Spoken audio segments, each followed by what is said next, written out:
स्वागत है आपका सीएनबीसी बाजार में। और ये बार का अगर हम देखें ग्रोथ तो एक स्टेबल ग्रोथ रहा है, लेकिन आप कैसे देख रहे हैं आगे जाके प्रीमियम ग्रोथ अभी आप कैसे देखेंगे?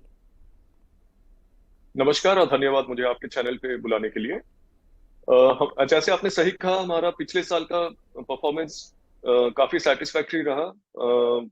हमने जो गाइडेंस दिया था कंबाइंड ऑपरेटिंग रेशियो का, दैट वाज 95%, और हमने उस गाइडेंस को मेंटेन किया। हमारा जो रिटेल बिजनेस है, we are able to grow 18% year on year. हमने ग्रो प्रीमियम ग्रोथ दिखाया, और वो इंडस्ट्री से काफी मतलब काफी बढ़ के है, क्योंकि इंश्योरेंस इंडस्ट्री ने 15% के आसपास ग्रोथ दिखाया था और हमारी कंपनी ने 18% पे ग्रो किया।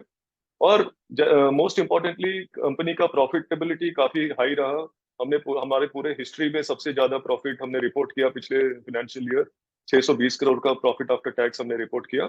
और इस साल का जो हमारा प्लान है, एक सस्टेनेबल प्रॉफिटेबल ग्रोथ पे ही फोकस रहेगा। हमारी उम्मीद है कि हम हमारे रिटेल बिजनेस को 20% से ज्यादा ग्रो करेंगे इस साल भी। और फोकस है कि ज्यादा से ज्यादा कस्टमर्स को हेल्थ इंश्योरेंस का बेनिफिट पहुंचा पाए, और छोटे छोटे लोकेशंस में हम अपने ऑफिसेज खोलें, ताकि पूरे इंडिया में इंश्योरेंस पेनिट्रेशन बढ़े। यही हमारा स्ट्रैटेजी है इस साल के लिए भी। हम्म। तो आगे जाके भी ग्रुप जो पॉलिसी स्ट्रैटेजी है वो आगे जाके भी प्ले आउट करेंगे कि दूसरा कुछ स्ट्रैटेजी भी साथ लेके चलेंगे? ग्रुप में हमारा स्ट्रैटेजी है कि हम छोटे सेगमेंट्स में, स्मॉल एंड मीडियम एंटरप्राइजेस जिसको कहते हैं, हम वहीं पे ज्यादा फोकस करेंगे। वहां पे हमारा ज्यादा कनेक्ट है, हमारे डिस्ट्रीब्यूशन काफी स्ट्रांग है, छोटे लोकेशंस में भी और स्मॉलर टाउन्स में भी। जो लार्ज कॉर्पोरेट ग्रुप्स है, वहां पे हम काफी सेलेक्टिव अंडरराइटिंग करेंगे, क्योंकि ज्यादातर वहां पे हेल्थ इंश्योरेंस कंपनीज के लिए प्रॉफिटेबिलिटी का काफी चैलेंज है लार्ज कॉर्पोरेट्स में। तो हम स्मॉल कॉर्पोरेट्स पे ही ज्यादा फोकस रखेंगे। हम्म।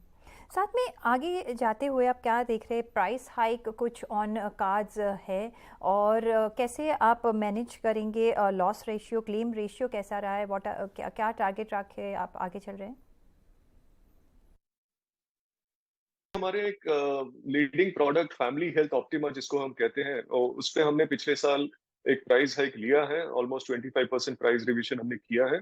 वो अगले 12 महीने हमारे लिए इफेक्टिव में रहेगा, क्योंकि जब कस्टमर्स के पॉलिसी रिन्यू होते हैं तो उस टाइम पे वो प्राइस रिवीजन एप्लीकेबल होता है।